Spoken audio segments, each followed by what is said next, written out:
Well, we won. We won. We actually scored a goal. It was a nice goal. Uh, the first half was pretty crappy, but I don't care because we actually won. It feels good to actually win something.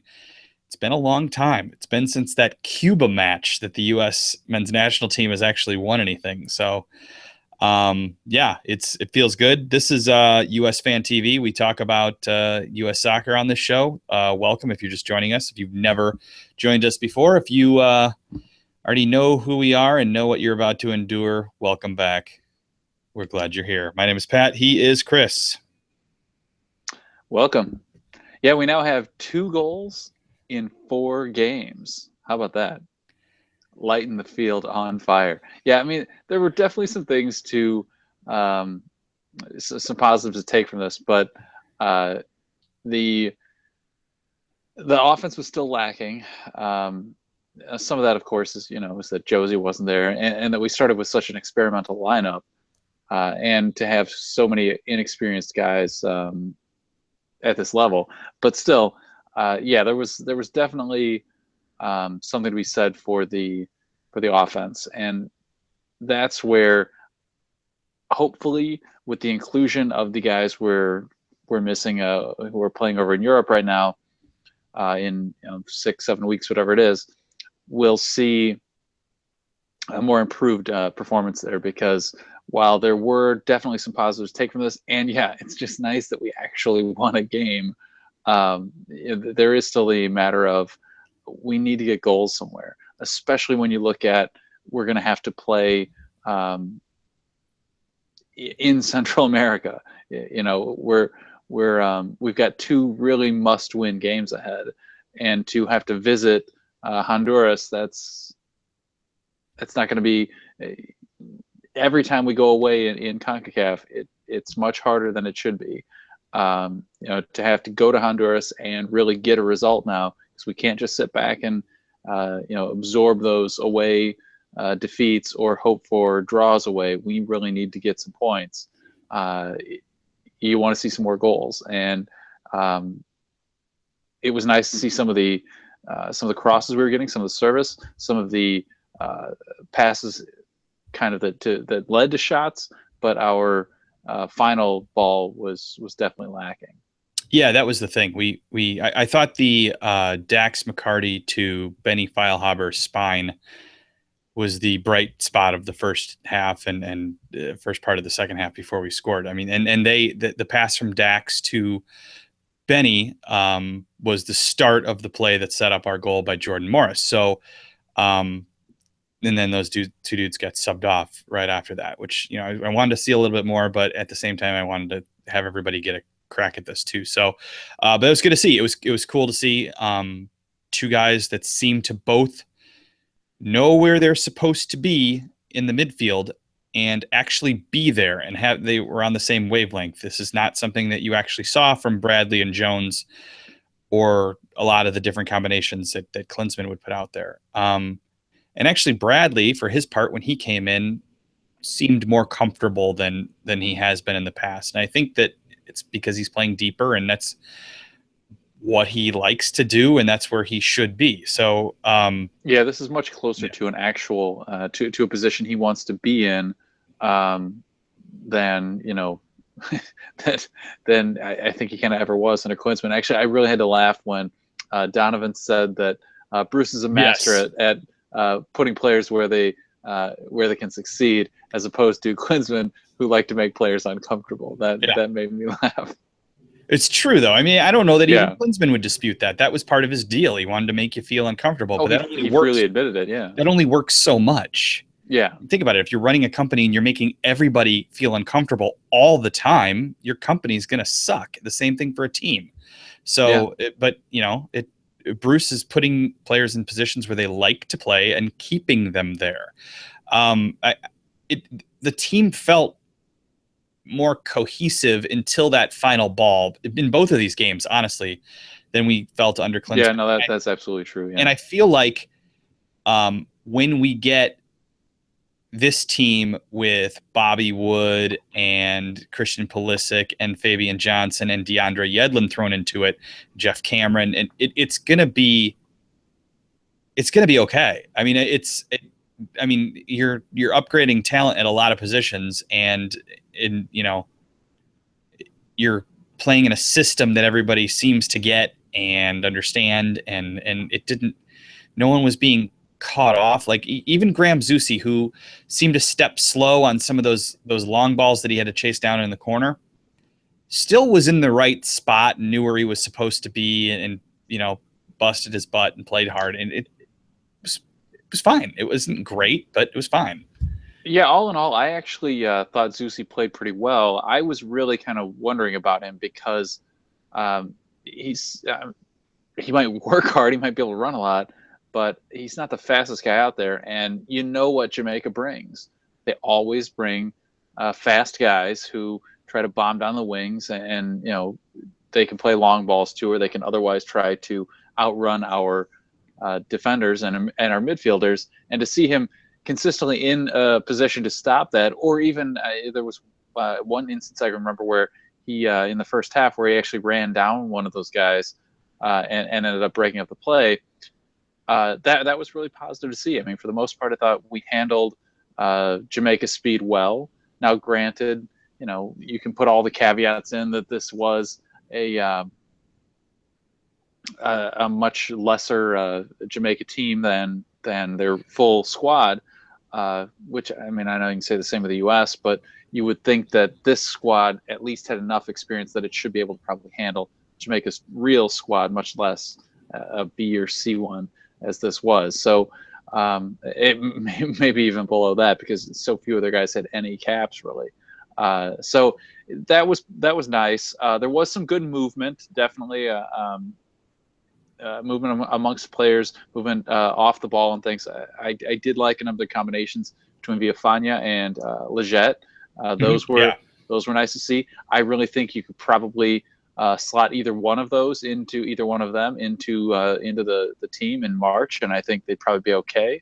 Now it's interesting if Leggett truly is going to play on the left, kind of as he was more, or if this was just an instance of him playing there because of what was available and the lineup Bruce was trying to fit. So I don't know if he made the team more as part of the best 11, or if he made it as truly Bruce is just trying him out in different positions to see what he can do. But I thought he continued to show the promise that that he seemed to offer after the Serbia game or during the Serbia game. So that was a good to see. Villafaña, if Nagby or someone doesn't come in and play on the left, or if Pulisic isn't playing on the left in midfield, and we keep so Fabian doesn't have to play left back, I think we could do just fine with Villafaña there. I would have no qualms about putting him in. I'd have no fears of it. Actually, probably would. I would want to see Fabian moved up, put Christian Pulisic on the right and put Fabian on the left if we're going to keep a similar formation to this, and then have Villafaña play left back. I'd be fine with it. I thought he was good. Yeah, I actually think that could be a really good lineup for us. Then it allows you to bring guys like, say, Nagby or possibly Leggett off the bench later in the game when maybe their speed, their willingness to drive at goal and run on players could make a difference. So it definitely gives us some more options. That was really nice to see. There were points at which, especially I thought in the first half, I mean, in the second half, it's hard to say because there were a lot more changes, but at the same time, we brought in a lot more experienced guys. But there were a number of points in the first half where we were kind of disjointed. I'd see guys who clearly were looking to make a pass, but it was like no one was kind of realizing that this was going on, and so it wasn't really getting open for them. So there were a number of areas where, it was like guys were kind of dribbling into trouble because you could see them kind of looking for someone, and without sort of the instinctive knowledge that, okay, he's here, I can turn around and I can dump the ball behind me and somebody's there. But that's just a matter of, this is a January camp. These are guys who are new to the team. It was like I said already, an experimental lineup. So some of that you can discount, but there are definitely things to work on. But yeah, the good thing is there are at least positives to discuss. I mean, to me, the big thing to work on would really be that the offense just needs more consistency. We need to be able to score goals, and while we definitely were getting chances, we weren't finishing them, and that's, if Morris is truly going to challenge to get a spot, I think he has to finish those. Agadello, I think you could probably say the same thing. Yeah. Action, just go ahead and fire questions at us. We just basically answer them as we go and where they fit in with the flow. TJ, yeah, I think you're probably right about that. It does improve the show if you bother us. The goalkeepers, we wondered if it would be a situation where he'd stick with Raimondo, or if we would see. We wondered this earlier in the week, or I brought up the possibility that we would see each goalkeeper get a half, and that's what happened. Which means Bruce probably just wanted to get everybody some time and see what they could do. Did either guy make a save? I don't have any written down in my notes. I don't remember one, but yeah, no. I mean, really, Bingham didn't even come off his line for that corner. They only got 2 corners, I think, in the entire game. So yeah, there really wasn't a lot to challenge either goalie, which you kind of, I think, had to expect. I mean, if we were getting challenged in this game, we were probably losing it. So yeah. That was, to me, it's a little bit hard to take anything from this in terms of goalkeeping, just because the quality of the opposition just wasn't good enough. You want to see that they can control their defense, but again, we had a bit of an experimental back four. So, although I guess while we're on defense, nice to see Walker Zimmerman play so well. Yeah. I mean, again, with a guy who, if you had to slot him in come March, I wouldn't feel like he's out of his depth. Having said that, there are enough guys ahead of him who are really good that I think he's still, he may not even make the cut come March, but I think he's definitely now looking at probably making the Gold Cup squad. I'd be stunned if it wasn't John Brooks and Jeff Cameron, unless one of those two dudes is hurt. I think that's the way you go. As bad as Brooks was in that last game, that's where I think you go right back to that. So yeah, I mean, come on, everybody has a bad game sometimes, yeah. And his game was maybe as bad as his game was good against Paraguay during the Copa America. So to some extent, he still has a counterbalance there. But yeah, I was interested when Stu Holden was talking about having texted with Cameron to see how well he was recovering. Cameron did say that he's planning to be in full practice within 2 weeks. He thinks he'll be playing another couple weeks after that, so he should be playing by the end of the month. Yeah, that still seems awfully tight to me to try and be playing an international game just a month later. But especially, I mean, he'll have a couple months off, but on top of that, it's a couple months. Like, nobody thought this injury was going to be that serious, and now he's been out for 4 months or something now, 4.5.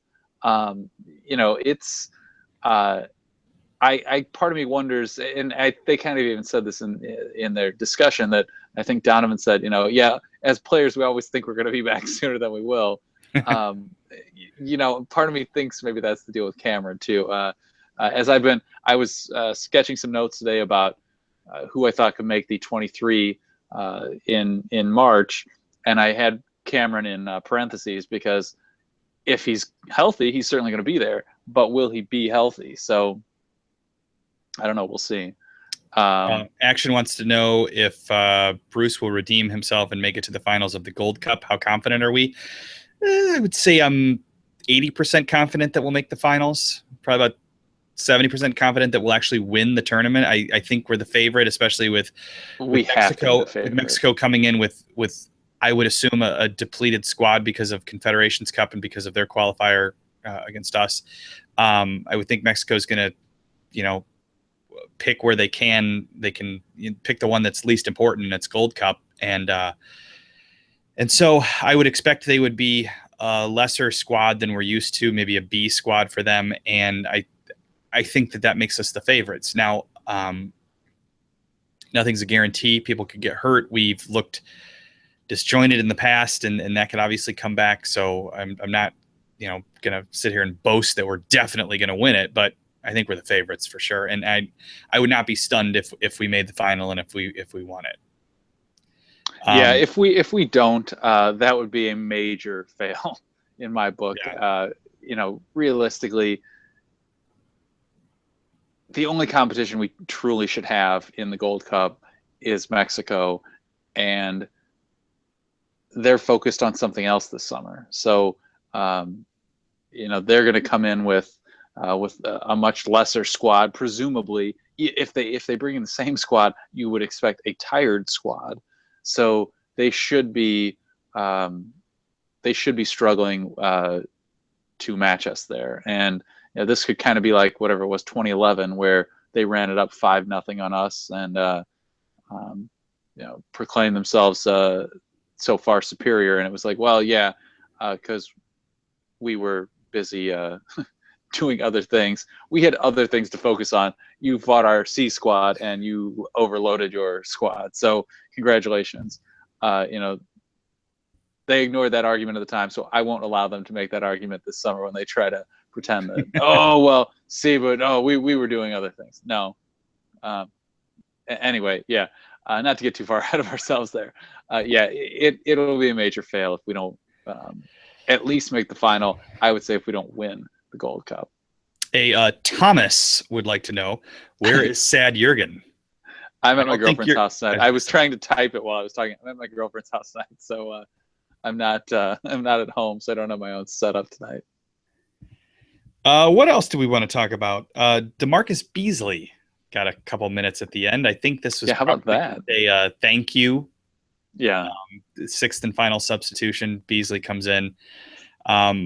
This is the dude where I think I've asked you this question like 10 times in after 10 different games before, but is this the last we've seen of DeMarcus Beasley in that uniform?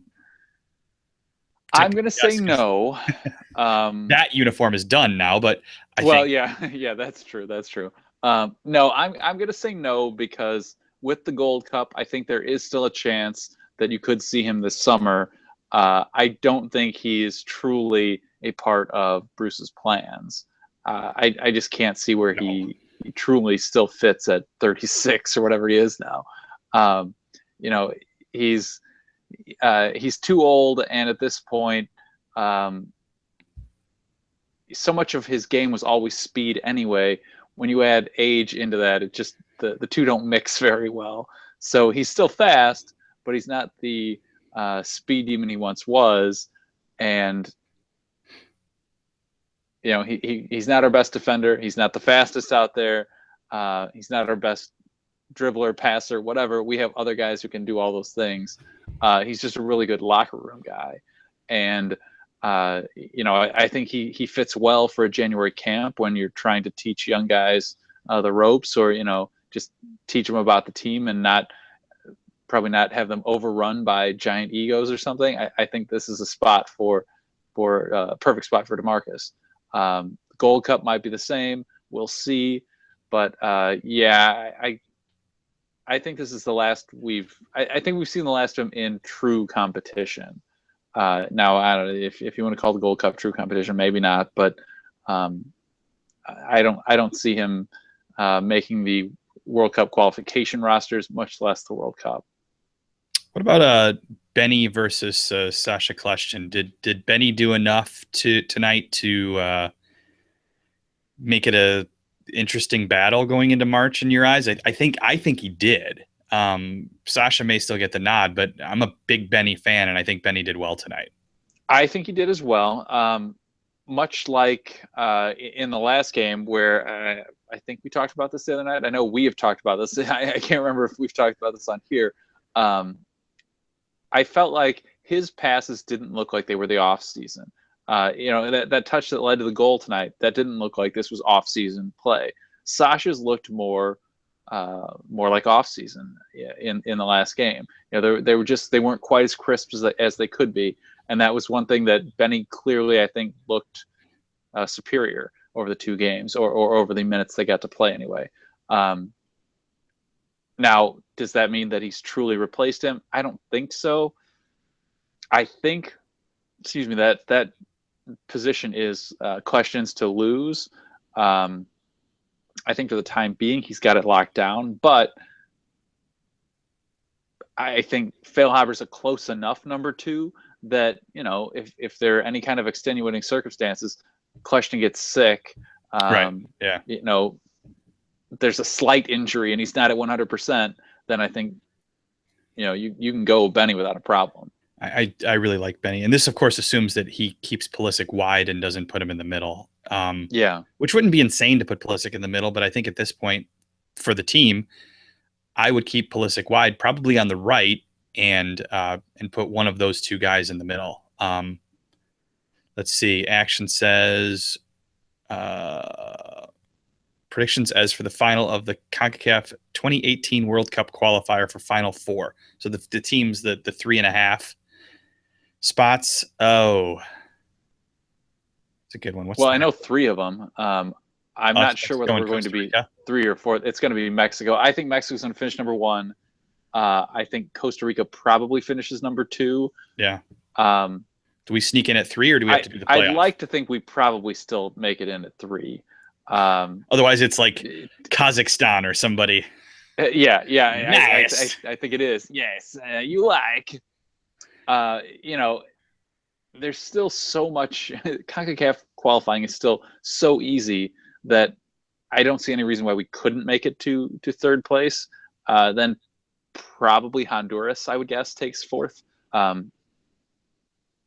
I'll confirm my guess based on how we play against Honduras. I could see maybe Panama. Blas Perez is good, but Panama to me is such an up and down team. Honduras is a little bit of that too. Costa Rica is a little bit. I mean, everybody in CONCACAF, I guess, is a little bit of that.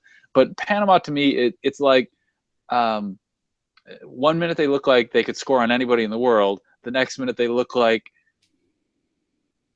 San Marino could score on them. So I mean, they're hard Mexico for me versus to Chile.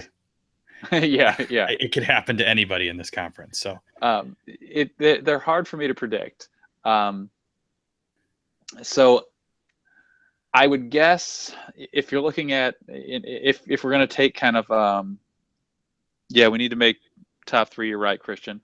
I would guess if I'm going historically, I would put Honduras as number 4. I want to actually. I didn't watch like Honduras and Panama's first game, so it's hard for me to say how I really feel about them right now. Honduras from a year ago. Well, yeah, a year ago, and in the over the summer,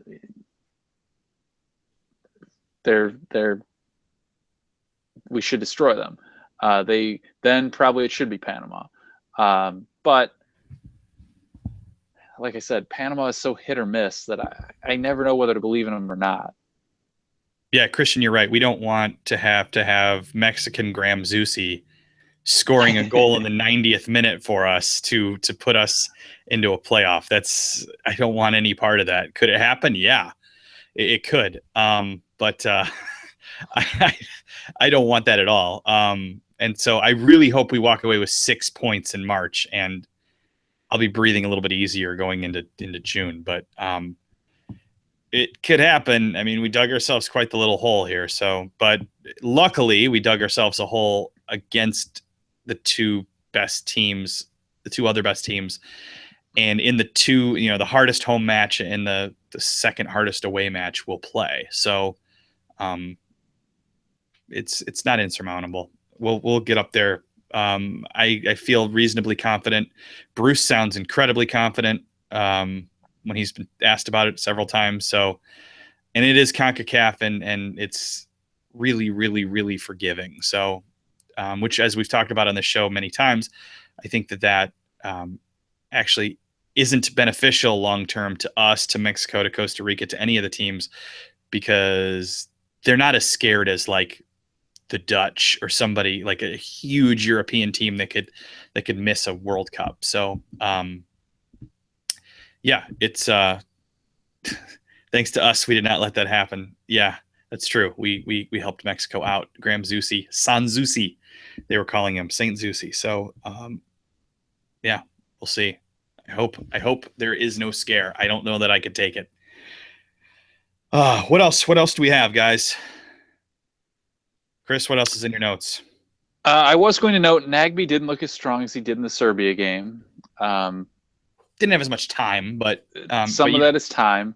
Some of that I think is Nagby. I mean that's the great. I think that's kind of the great the great struggle with him. You know, 1 minute he shows this talent that is incredible. The next he seems to kind of disappear, or you know, not embrace the potential that's there. So it's hard to say, you know, what what he'll offer in March, but I certainly think he has the talent to be there. I have him, I think, in my. I don't have my notes in front of me, but I'm pretty sure I have him within my 8 midfielders. So there is. He certainly has the talent to be in the top 8 midfielders, but you know, will he play come March? Maybe. It probably depends on what you do with Fabian right now. Based on what, if Villafana showed, I would probably agree with put him at left back, move Fabian up, and let him play midfield. He's most comfortable with it. He wants to, and it gives him the chance to really push the attack. And then you have Villafana to overlap, if nothing else. But you know that Fabian can defend, so you still have his defensive capabilities, but now you're highlighting his offensive capabilities. And when all in all, right now he's probably our best player. Why wouldn't you want to do that? Yeah, I think when we talked about Camp Cupcake back in December, I said that the two things that you wanted to see were nobody get hurt and have a couple of guys maybe have a break their way, kind of force their way, because it is kind of a fringe team. Have a couple of guys force their way in to the main 23. And for me, I think Villafana is the main guy who did that. I don't know that there was doubt in Bruce's 23 about Benny, but Benny did a lot to solidify that. Nagby was good. And Leggett. So Benny and Leggett. I'm so disappointed. Benny and Leggett. I really thought it would take off, guys. We have time though. If since Leggett played well, Benny played well, they're not done. U.S. Soccer even listed them together in the little lineup photo that they did. It was perfect. It's all there, guys. We just need to make it happen. We can, with your help. We can. We believe.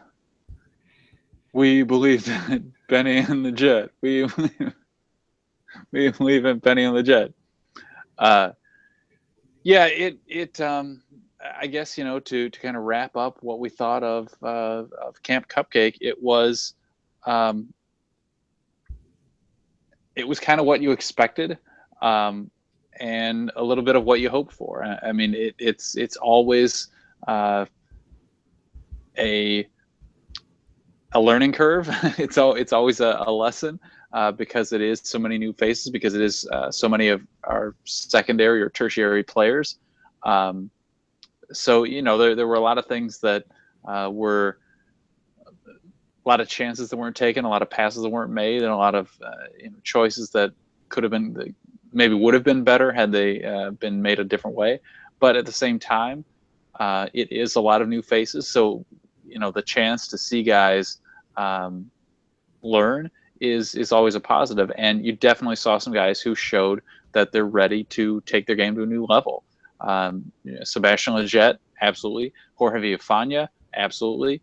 Walker Zimmerman, it's only his first game, but to show so well in a first game, I think definitely means something. I think come the Gold Cup, he's got to be on the roster.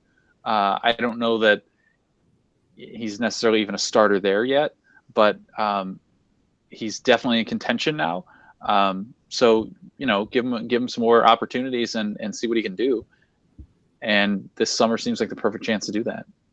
All right, guys. Before we go, one more thing. Here you go. If I do this right, there it is. There's the new third jersey. The Oh leaks yeah. came out today.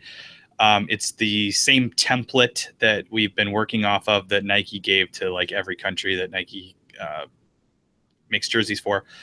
But this one is all red. The sleeves we thought were black for a while, but they appear to be just a darker red. The crest is going to be like a silver and red. It's almost like if US Soccer made a Valentine's Day jersey. This is what it would be. Now, people are saying this is the third jersey. What I don't know is if this is just one that we're adding in the mix and we're replacing the other two. But since it's the same template as the other two, I think this might just be the third one. So, I don't know. What do you think? You like it? Uh, I disagree with TJ's comment about it looking like What did he say? I don't have it up. he used. It says it looks like he used tampon. Oh, Jesus I Christ. I disagree with that. I don't hate it. At least it is back to an actual color of the U.S. flag. I don't understand what happened to red, white, and blue. What's wrong with that? I mean, seriously. Yeah. Like, there's a reason why we've always played in those colors. Why? What happened that suddenly we can't do that? I don't like in one of the comments I read about, or one of the stories I saw, they said we think it's going to be with red shorts too. I don't get that at all. I know it's part of the quote unquote modern look, but to me, like this would actually be okay. I think with navy shorts and white socks would fit so much of what has been our style in the last say 10 to 15 years. But whatever. I don't hate it. I'm not sold on it. I want to see it in person, I guess. But it's better than the current black jersey that we wore tonight that I own just because Brooks played so well in it against Paraguay. But it's not. I don't get it. But I feel the same here. That I don't get what we're doing. I think TJ and I were texting about it earlier. Maybe it was on Twitter. I don't remember. And he did say it's just a red version of Man City, and it's true. It is, yeah. I mean, that's all it is. I do wish if Nike was going to do this, that they would, like these experimentations or whatever, they would like make special ones just for us.